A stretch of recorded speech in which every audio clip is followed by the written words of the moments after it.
Hey everybody, a little diversion from my usual walk and talks. I thought I would have on basically the person who brought me into this entire world I'm in today. And I don't mean my mother, I don't mean physically, but I mean in terms of waking up to what's going on. And actually, maybe I'll start off with that. It's G. Edward Griffin, who's 94 years old, the author of The Creature from Jekyll Island, all the way back in 1994.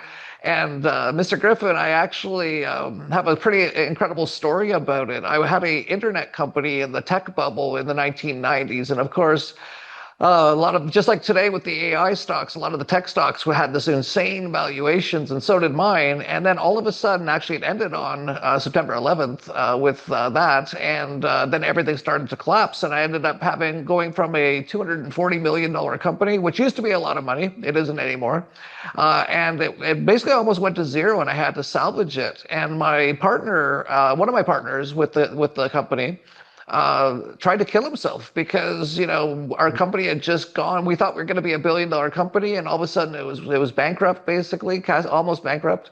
And he jumped out of an 8-story window of his apartment building and landed in a small fountain where he broke his back and his legs. And a few weeks later, I'm sitting in my apartment thinking, what do we do now? And I get a knock on the door, and it was him. And he hobbled up on crutches, and he said, and he didn't say anything. It was really one of those moments that you remember in life. And he just handed me this big giant book, and it was your book, of course. And he said, "Read this." And I actually had lots of time because our company was falling apart, and there wasn't a lot I could do. So I actually read your book in just probably less than a week, which is not easy because it's such a big book. But by the end of it, I closed the book and I said, "Why didn't anyone tell me this is how this system works?" And so it's pretty incredible that all these years later, I've started a financial newsletter called the Dollar Vigilante, which is based on Austrian economics and libertarian type anarcho-capitalist type ideas and stuff like that. And all of it actually started with reading the book, The Creature from Jekyll Island. I'm sure you've probably heard hundreds of stories that are similar. Well, that is true, Jeff, but I don't hear them from such prestigious people as you. So it makes me feel kind of important that, golly, I can actually make a difference by influencing influencers like you. I love to hear that story. It makes me feel worthy, Yeah, well, thank you. Every book behind me that I've written, the Dollar Vigilante newsletter, the Anarchapulco conferences, it all started with that book. So it's incredible what you can do when you take action and put something out into the world, what can happen decades even down the road. So it was actually very interesting because I read that, and then I met Doug Casey soon after, and he started talking about anarcho-capitalism, and the two very tied together a lot. And basically for the last 25 years, that's, what I've been kind of going down lots of rabbit holes about how the system works and things like that. And I have to ask you, because you wrote it, like it was published in 1994, so I'm going to assume you started writing it well before then because of all the research you did. And that's basically pre-internet. So my question is, how did you write that book pre-internet? I just don't even understand how you would even get all that information. That's a good question. I'm not sure I understand it myself. It's a long story. I don't think we can go into the whole thing, but it's a lot like I think most people experience in their own lives. You start off thinking you know where you're headed. You got your compass set. You're dead ahead right in front of you, but something happens. A tree falls across your road, or you come up against a brick wall and it's thud. You cannot continue in that direction. And it's heartbreaking. It's demoralizing. It's terrible. Sometimes it's an illness. In my case, I've had one of those that stopped me too. I thought I was going to die. They told me I had multiple sclerosis, but I didn't. But anyway, things like that happen in everybody's life, and it forces you not only to stop going in the direction that you were going, but to either do an about face or at least a right angle turn and go some other direction. So that's what happened to me many times over the period of writing this book. It took me about, probably 7 years from the beginning of the process to the point where I actually held in my hand a copy of the book, the first copy. I'll never forget. I was so happy to see the darn thing finally come out as a 600-page bound book. But I did it because I jumped out of the window, so to speak, to get out of corporate America.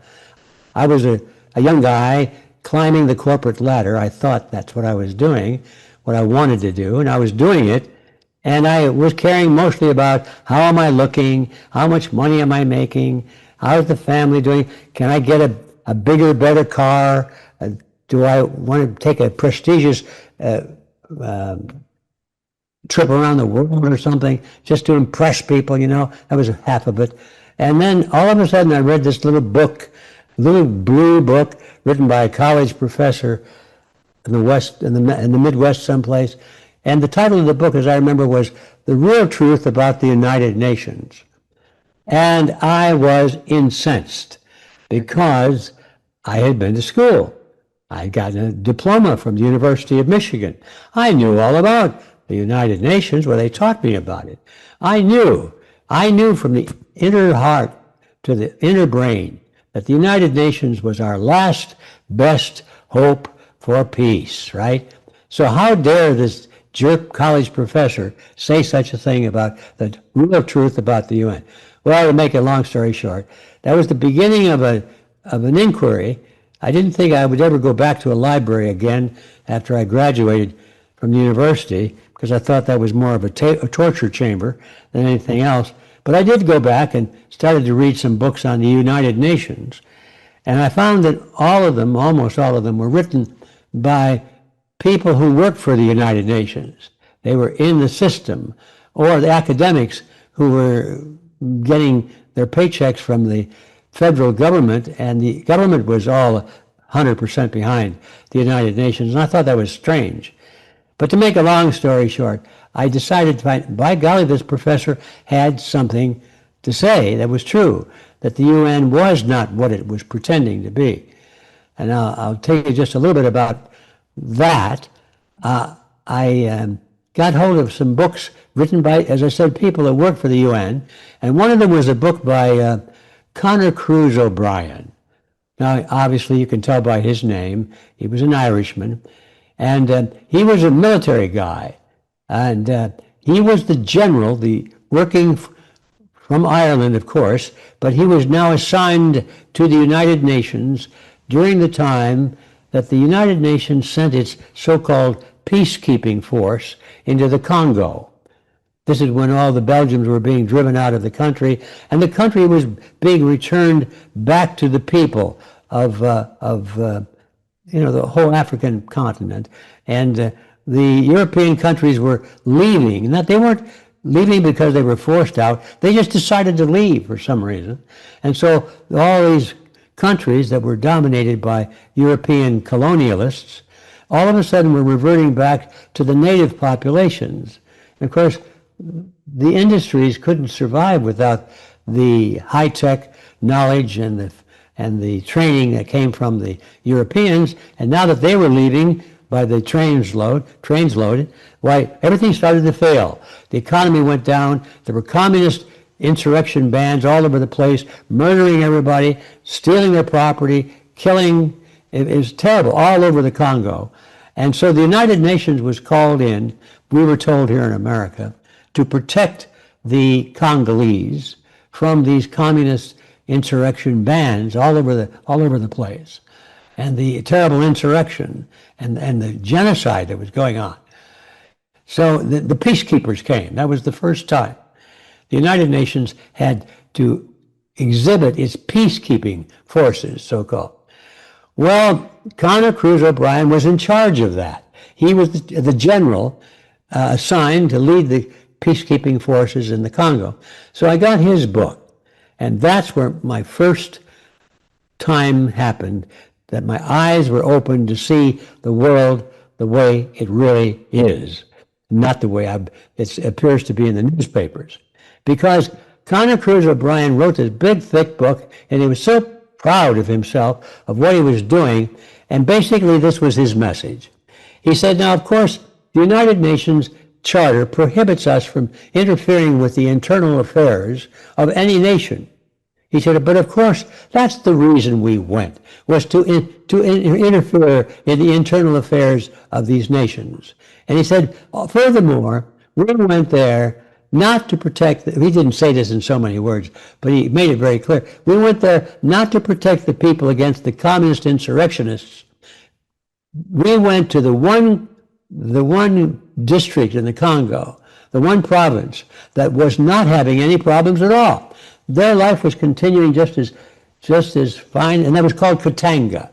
And the guy in charge of Katanga was, the name escapes me right at the moment. I'll think of it. Anyway, he was trained in the West. He understood the principles of free enterprise, and his state of Congo, the Katangas, was doing just fine. But all the other provinces were in bloodshed and turmoil and poverty. And so the UN forces went where? They went to Katanga. They went to Katanga. And Hunter Cruz O'Brien explained why, because they wanted the whole area to be unified under the communists. But of course, he said, we had to lie about that to the world because all government officials have to lie. Otherwise, the people of the world would probably interfere with what we're doing and they would mess everything up. And for the first time, I got a glimpse of the real world, the way it really works. That is based on lies, and that these people are proud of their deception, and that's all there is to it. So that triggered me. So I decided I was going to do something about it. So I was going to produce a documentary film on it, and I began to gather a lot of books and so forth. And that was the beginning of a 7-year process. I'll cut through all the rest of it. And I found out that every time I find another book, it would be like opening a door and finding on the other side of the door, which had been locked to me initially. Now that I have it unlocked and I go into the room, there are 10 more doors around the wall, and they're all locked. And each time I unlock one of those doors, I find 10 more, and then 10 more beyond those. Until finally I realized that this topic that I thought was so simple, the United Nations, had all these hidden doors, and every time I'd open one, it was a cruel learning of the fact that everything I thought I knew was wrong. Now, so I made many turns, and I finally wound up writing that book, and I stopped a couple of times. I had my night of despair, and I said, this is too much for me. I'm just a kid from Detroit. I don't know anything about money and banking. I'm the last person in the world to write a book on banking and the Federal Reserve System. That's so complicated. But then I would come back to it. And 7 years later, I published the book. It's how it happened. If I had known when I started down that path how many twists and turns there were in that journey, I never would have done it. But you're right. I didn't have the internet. I spent a lot of time in the Los Angeles library, downtown in L.A., and cranking the microfilm through the machine. Big projectors. The microfilm goes in up above, and you turn the crank, and all the pages of the New York Times or the Washington Post or all the major newspapers of the world, you can look at all the back issues of them on microfilm. I spent months and months and months of my time reading microfilm in the library. That's where much of it came from. And I read all the books that everybody had ever written on the Federal Reserve. And so I started off with the knowledge of other people before I began to even have an opinion of my own. That's the short version, believe it or not. Wow, that's incredible. And so interesting, too, that person had this small blue book about the UN, and that led you to writing The Creature from Jekyll Island. Yeah. And I led you to look what you were doing. Yeah, that's how it works, isn't it? Yeah, it's incredible. Yeah. So you've written numerous books, of course, but you also have been doing your Red Pill Expo for quite a while. And that's why I wanted to have you on, because you've invited me to speak coming up in about 3 weeks now. It's coming up fast, July 11th and 12th in Las Vegas. Actually, maybe I'll just play a little promo video for it here. Tired of being misled by the mainstream narrative? It's time to take the red pill and discover perspectives you won't hear anywhere else. Join us at Red Pill Expo 2026, happening July 11th and 12th in Las Vegas, Nevada. Hear from researchers, doctors, journalists, and speakers from around the world as they discuss global events, media narratives, health, technology, freedom, and much more. Whether you attend in person or watch online from the comfort of your home, Red Pill Expo gives you the opportunity to explore ideas and information outside the mainstream conversation. The event will be live streamed, and you can register for free online access today, or join us live in Las Vegas for the full experience. Visit redpillexpo.org to reserve your ticket, get event details, and make your plans for Red Pill Expo 2026. Yeah, so it's coming up. How long have you been doing the Red Pill Expo? Our first one was in 2017 in Bozeman, Montana. I was at that one. You were. Yeah. Robert Kiyosaki kind of got into like a fight with me there. It's kind of a long story. Yeah. I remember Robert had a tendency to do that. So you've been doing this for almost a decade now. What made you want to do that? Okay, now that is a real good question because, all right, here we go again. I came to the conclusion that it was time to quit talking about the problems and do something about them. And we're still sort of in that ditch where we talk. Oh, did you listen to this? Oh, this is worse than I thought. Oh my goodness. And this too is bad. Oh, look, did you hear what happened overseas? You know, oh, now we find out the FBI is corrupt. Oh, and the churches. Oh, you know, we spend all of our lives talking about how bad everything is. No one has a solution. And I decided I wanted to build a movement, not just to educate people. I know that education is necessary, but there were other organizations out there doing that kind of a job.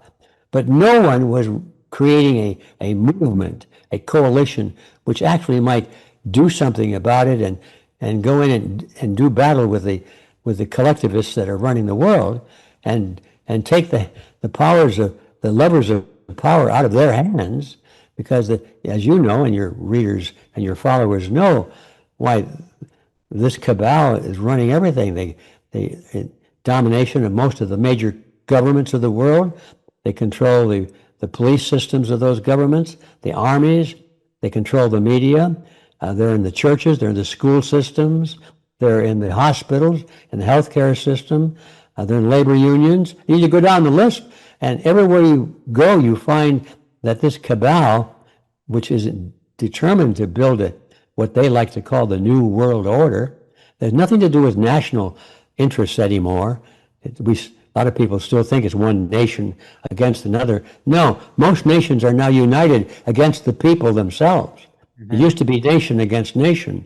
Now it's all governments against all people.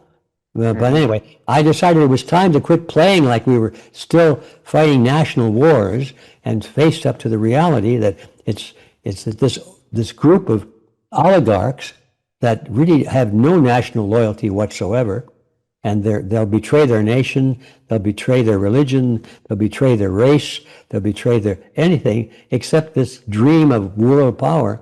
I decided we had to build a movement to do something about that and not just talk about how bad things are. So I realized that people like us who read books and spend a lot of time researching, discussing, analyzing, and so forth, I mean, we're necessary for the process, of course, but the masses of the people have to not only understand what's going on, but they have to be united and form and work together in order to do something about it. So I wanted to bring into being an international movement. And so I knew that the people who dream these things up, like you and me, are never going to do it by ourselves.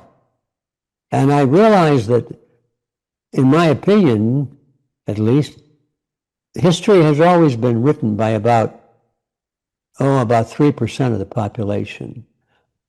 If you break down any world change of significance, take the American Revolution, for example, perfect example. During the revolution, most of the people were not involved. Most of them were not and didn't want to be. And here's how I see it. There's usually, when movements happen, there's usually a very small number of people who are what you might call the visionaries.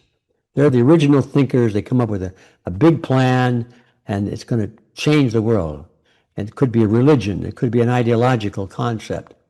And that 1% will attract around itself 3% of the opinion leaders or the influencers, the leaders, the teachers, the authors, and so forth. And around those will attract 15% of the population who are the doers. Their hearts are in the right place, but they're busy raising a family. They can't devote their lives to it, but they're solid. They understand the principles, and they're there. And that 15% is what makes it happen. They will write history. Usually there's another 15% at the other end which opposes them. And so you have the 70% in the middle that is dead weight. Those people are just waiting to see who's going to win. So they'll say, well, I was always on that side in the first place. That's the way it was in the American Revolution. There was about 15% of the population that left. They went to Canada because they wanted to be loyal to the crown. And a lot of them stayed behind, and there was a war going on between the patriots, as they called themselves, the revolutionaries, and the loyalists. They were killing each other, Americans killing Americans, colonialists killing the colonialists, and they all came from countries around the world where their languages were different, their religions were different, their cultures were different, their personal interests in America were different. They were all divided against each other. And what could bring those people together? It was an idea, and that was liberty, freedom. That's what bound them together. Everything was driving them apart. But liberty was a strong enough motive that they all felt, and that's what unified them. And I'm going to that little dissertation because I see our own world very common to that, or similar to that. I think there's about 15% on each side. I think we already have more than 15% who understand pretty well what's going on, and we've got the influencers. I mean, you're doing an excellent job, for example. I do the best I can. And but we just don't know that we're not alone. Everybody thinks they're alone. If we just all got together and got organized under a statement of principles that we believed in and shared, we could win this war. But nobody was building that kind of a movement. So that's why I decided to create the Red Pill Expo. I thought, let's popularize this a little bit and not just talk about liberty and, you know, how bad things are. Let's just talk about something that's popular, like the Red Pill movie, you know, the sci-fi movie, The Matrix, about the quest to come to reality and get rid of illusion, reality over illusion. Take the red pill, see life the way it really is. I thought it would be maybe too corny for people. But when we did the first meeting there in Bozeman, and we called it the Red Pill Expo, and people came from all over the world.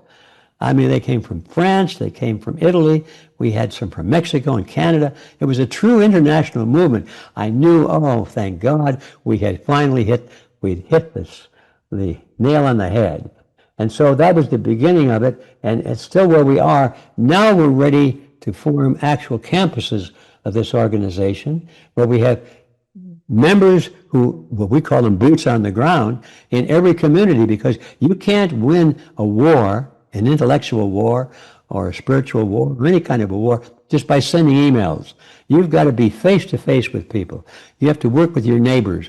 You have to build your influence from the ground up, and that's how we got started and why I did it, and we're right on target. We're a little bit late in the game. Our enemies have been doing this sort of thing for a couple of 100 years now, but we're in it now, and we intend to win. That's great. So I should say it's not very often that I interview people who are 94 years old. So congratulations on that. That is incredible. But my question is, why do you continue to do these things? Like, you're 94. Don't you just want to relax at this point? What drives you? I don't know. But you're right, I'm driven. And that's all that matters. people ask me, well, what are your hobbies? Don't you have a hobby? And my answer is, I'm doing it. This is my hobby. If I had to work for a living in some other way, this is what I do as a hobby. This is not retirement. This is my hobby. I'm driven to do this. This is what I want to do. I have to do this. And I don't want to make it sound over melodramatic or anything, but I honestly believe there's some kind of a power much bigger than me that's acting through me, and I want to just be part of it. I think you feel it too. Most people do, especially when they get on in years and they start thinking about, well, what next? Maybe nothing next. Anyway, how did I do? I want to take a look at my report card and see if I left the world a better place than I found it or made no difference at all. So all of those things come into play with it. But the answer to your question, I don't know. It's just something I have to do. Yeah, I'm quite similar myself. A lot of people ask me, why do you keep doing this? And I'm like, I have to. I don't know. That's what I do. Yeah, that's right. You got it. At 94, though, that's pretty incredible. But actually, the Tesla Club is going to be bringing their Tesla. Well, I can't confirm this. The ink isn't wet on the contract yet, but I hear that you're in talks with them, and they're probably going to sponsor your event. So I'll be excited to show you that technology because it actually is incredible. It de-ages and everything. So who knows? Maybe the next time I have you back on, you'll be in your 70s or 60s. Now that would be fun, wouldn't it? Well, now that would be a good theme for an author, and it wouldn't take much imagination to create a story which would end up causing people to realize it's the worst thing that could ever happen. Because if everybody started getting younger again, then nobody would die. They would keep procreating. First thing you know, the earth would be covered with human flesh, advancing to the moon at a speed faster than the speed of light, Yeah, it has all kinds of repercussions, but maybe we'll just keep it for people like yourself and a few. Yeah, that's the idea, isn't it? Yeah. Sure. Great. Well, you've got the event coming up in about 3 weeks. I'm looking at the speakers here. Dr. Brian Ardis, I just saw what I was watching something recently. He was talking about Ozempic. That was very interesting. He's done a lot of great research. I see Michael Yon will be there. I find him very interesting. Who else is going to be? Who are you excited about? Well, I like all of those speakers, especially the returning ones. And of course, the returning ones have a tough assignment. They can't speak on the same topic twice. And well, for some of those people, like Dr. Lee Merritt, for example, she has so many areas of expertise in her brain. She knows more about ancient history than almost anybody I've ever met. And she's a medical doctor, a surgeon, but she has read those old books. And of course, Dr. Ardis, he's a great debunker of the medical establishment. He's the guy that said, there are a lot of medications out there that have snake venom in them. And of course, they laughed at him. Are you kidding? What a jerk. This guy, turns out he was right. They're not actually snake venom. They're imitations of snake venom. Because snake venom is too hard to get, but they got enough of it to synthesize it, so they imitate it, and that's almost all drugs have that in them. And then he talked about nicotine not being addictive and actually being healthy. Everybody laughed at him. Are you kidding? Nicotine? Yeah, turns out he was right on that one too. I noticed that Trump and some of the other authorities are now saying we've got to get rid of nicotine. And get that away from the children, and trying to make it sound like they care about the children. When in fact, it turns out that nicotine is an actual blocker of some of these proteins that are causing the COVID-like interactions. Because we have, interesting, I didn't know any of this, but Dr. Ardis explained that all of our cells have nicotine receptors built into them, which means they are there specifically to attract nicotine. Well, however our body was designed, whoever did it, and they put a nicotine receptor in every cell in our body, or many of them, and hoping that we would get some nicotine for a natural function. There's got to be something to that. Anyway, the thing is that this guy, artist, reads the research of all these things and comes up with the most amazing discoveries. And this time he's got some new secrets he's going to reveal about cancer, which I can hardly wait to find out what they are. All right, we've got all kinds of speakers like that. Nothing but red pill after red pill. Yeah, my speech is even red pills for the apocalypse. So I'll be talking about that. For anyone that doesn't know, you can go to redpilluniversity.org and they can just click on the expo part of it. It's July 11th and 12th coming up in Las Vegas, Nevada. Yeah, is there anything else you want to say about it? Well, the most important thing, of course, is you've got to see these things for your own good and for the good of your future. It's not just interesting and stimulating, but it's very important. And the other part that you need to know is that it's free. It doesn't cost you a thing. You can watch the whole thing from beginning to end, all 2 days, for nothing. Now, naturally, if you have some deep pockets and you want to, share some money with us so we can do the program and keep it afloat, we're anxious to talk to you. But no, it's free to anybody, and that's why we have such a large audience.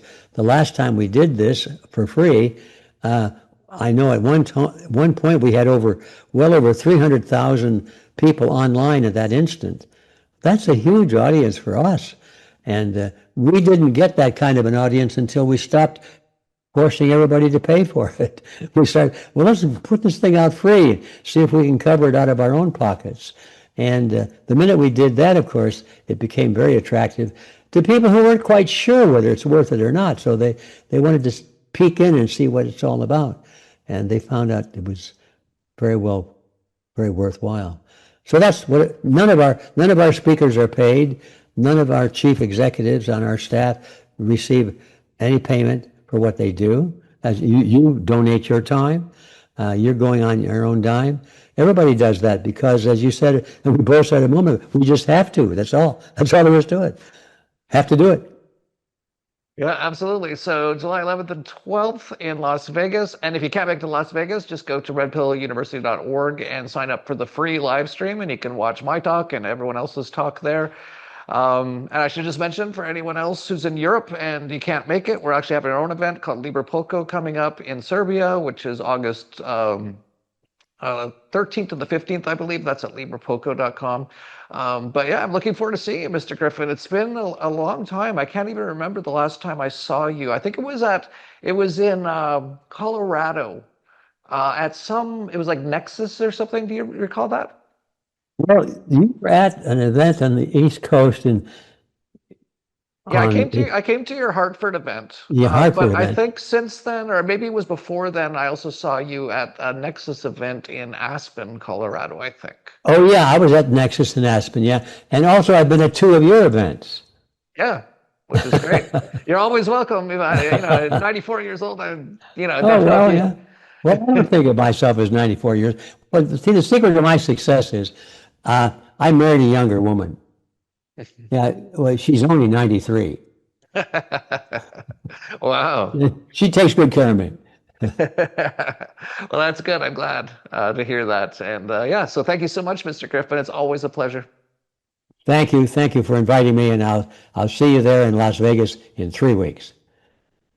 All right, bye-bye. Bye-bye.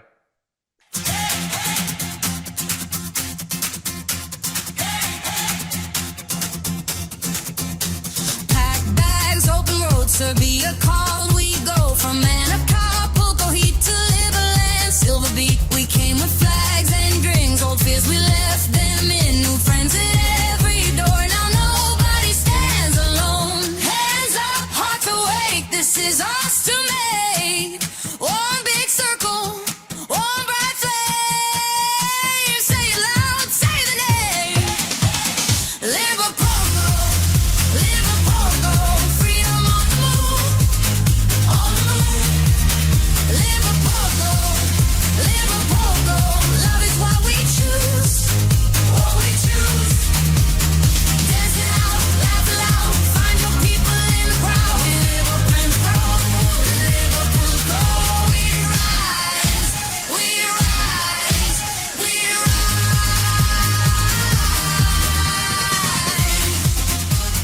Imagine 3 unforgettable days surrounded by bold ideas, inspiring talks, and passionate freedom lovers from around the world. This August, join us in Apatin, Serbia for Liberpulco 2026, the ultimate gathering for those who believe in liberty, innovation, and building a thriving future. From August 13th to 15th, experience powerful talks, hands-on workshops, and meaningful community connections. On August 16th, take part in special excursions, including an optional visit to Liberland. Then, for the true adventurers, stay on for the Floating Man experience, a decentralized, build-your-own adventure inspired by Agorapulco, running from the 17th to the 23rd. Whether you come for a few days or the full experience from August 12th to 23rd, Liberpulco is where visionaries connect, learn, and live the free life they dream of. This is more than an event, it's the freedom revolution in motion. Don't miss your chance to be part of it. Grab your tickets now and secure your spot at Liberpulco 2026. Visit liberpulco.com today.